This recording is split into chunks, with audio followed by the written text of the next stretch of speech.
Hi folks, welcome to the Sabre Zone. This is the video on the channel that always discusses what you gotta say and how you said it. So let's check it out. I got one for you. I like this one. I gotta get into those notes because I was going through a few real fast and I spotted this one. Okay, shout out goes to, as you see, HashBrown77. Tuch's leadership alone was worth trading Eichel. Jack was never the leader we needed him to be. Not his fault. That's just not who he is. That is true. Yes. His idea of leadership was going beast mode and trying to do everything himself.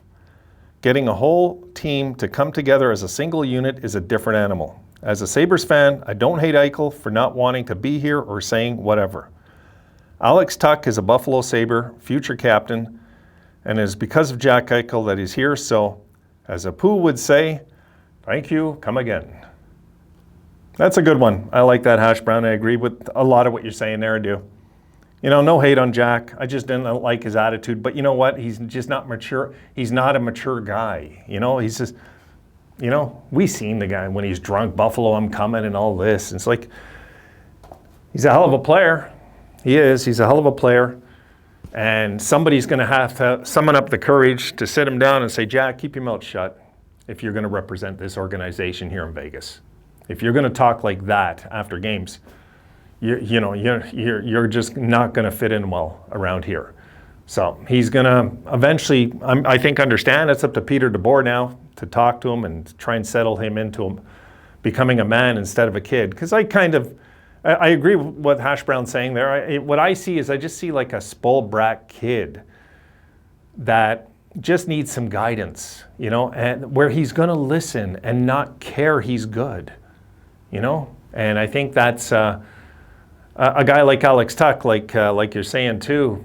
Yeah, just the leadership alone, absolutely, absolutely. What we got back is, just like you said, the leadership alone is worth it. And it is. We've seen how important leadership was when we got Pekka from Vancouver, right? In the McGillney deal. We've seen how important it was to get this guy. You know, and, you know, Tuch is, I believe, the best captain we've had here in a long, long time. I keep talking like he's captain. I know he doesn't have the C yet, guys, but he's going to. And he's going to really mesh in well in the city of Buffalo long term. As for Jack out there, I think he'll have no choice but to do some growing up. He'll have no choice out there. There's too many veterans out there that are not going to take the spoiled brat routine and the attitudes and all this stuff. You know what I mean? They're not going to be able. He'll change. He should get better out there around those veterans. And that is true also. What you were saying is he had really, you know, we screwed up. We're the ones that screwed up putting him as captain. You're putting a kid as captain, you're begging for trouble, especially, you know, when he's starting to really develop into the league and get really better, because then it starts to become his say and everything. And no, you know, you need veterans to come and kind of calm a kid down. There's not many like Sidney Crosby that come in. And even Crosby, look, he went and lived at Lemieux's house. You know, Lemieux taught him how to be a young man first before becoming even a Pittsburgh Penguin. Lemieux was smart and understood the mistakes he might have made as a kid. But Lemieux was always pretty steady, right? But he, of course, had some guidance, like anybody that comes in this league. Jack didn't have that luxury, I guess you could say. He really didn't. He was kind of thrown into the spotlight and then thrown into the fire. And yes, he could handle it point-wise, play-wise, but emotionally, whole different ball game. Totally agree with a lot you said in there. Totally. Now, he does have a responsibility over there to not say things about his former team, though. He does. He has a responsibility. And that reflects to me on their organization more than him, that he could get away with that. And I'm sure if Gallant was still the coach, he would have got a tongue lashing. I'm sure of it.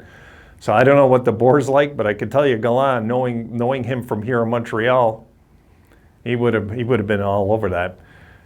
Tuch is so low maintenance. He's such a low maintenance guy from what I can tell. He just seems like the ultimate guy. He's like he's an ultimate Buffalo Sabre. This is the perfect Sabre, this guy. From what I see. He just loves to be here, which I say isn't vital, but it is when the guy's good like that. He loves to be a Sabre. He of course, it's his favorite team growing up, right? And he also has a real desire to just be part of the solution in the future with this team. He's not panicking about the now losing. He's looking at the big picture. This is all he cares, is that the Sabres continue to build from within and get going eventually. And we've got such a good young core right now, right here. God, I'm so excited about this team. After what I've seen this week, I can tell you, Hash Brown, without a doubt, the future here is not only bright, it's real. It's real. And the league better take notice, because to think that, it's the Sabres, they're just going to do their usual thing and be crap and all this, it just shows how dumb some opposing fans can be to think that the Sabres aren't building really good right now. If people haven't caught on now, they're probably not going to till we win 50 games or something one year. I could see the Sabres guys going like a 500 season to 30 games overnight. I could see that, really. That all of a sudden the 06 thing happens again and we just take this major jump. So this could happen, and it could happen sooner than we think. I think there's a very realistic shot next year that if we make the right decisions off season, we can be running for a playoff spot next year. Yeah. I think that every year, but this year it feels like they're going to be better next year. You already can tell just what we've seen lately. It's like, God, this team is starting to really see it. They're starting to, and if we can get a little harder and meaner in the off season, yeah, we'll be fine. We'll be fine next year. That's for sure. I'm sure of it. So I'm thrilled with the trade.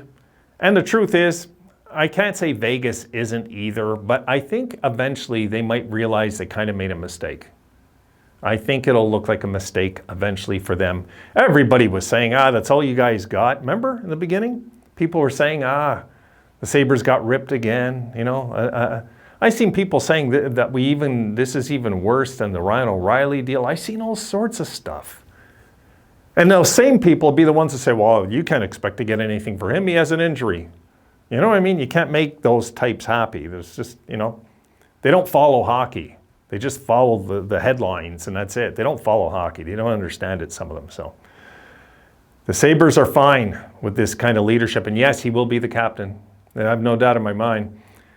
And we're not going to make the wrong decision there. I think they'll name him before the year's out. I'd be surprised if we don't. Honestly, the way things are going now, it's like, come on, just give him the captain already and let it be done. I don't see why we have to keep waiting and waiting and waiting.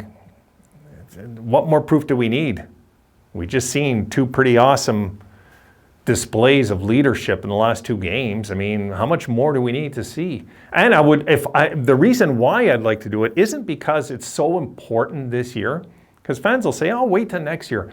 The reason why it's important this year, guys, is I want Alex Tuch to have more and more and more momentum. I want this guy to feel even more mean, wanting to win more than ever. He puts on that C. Can you imagine the pride it's going to be for him? Being a Sabres fan as a kid? Imagine, think about it. Think about how that element's going to change him. Forget it. It's not going to put pressure on him at all. That guy's not scared of pressure. He lives for it. He doesn't care about pressure. A lot of these guys don't care about pressure. Some of them don't at all. We just seen many of our young kids, they didn't feel the pressure. Gotta say, Hinostroza surprised me. My God. Like he's been impressive under pressure, so I kind of like that, Not a big guy or nothing, but we might want to look at keeping him as one of those fillers in the lineup, utility players that we keep in the mix. He looks like a keeper, so that might be for another video eventually, but I was thinking of that too, So look, I'm gonna call it a day there, guys. That's it. I'm tired. I'm gonna go upload these videos. I gotta get my little girl up. I'll see you folks tomorrow. I'll come up with something. I still owe some videos, so I'll jump on those. I wanted to touch base, finish off with all the emotional stuff I went through as a fan this week. I'm gonna start fresh tomorrow and move forward from there. Have a great night, guys.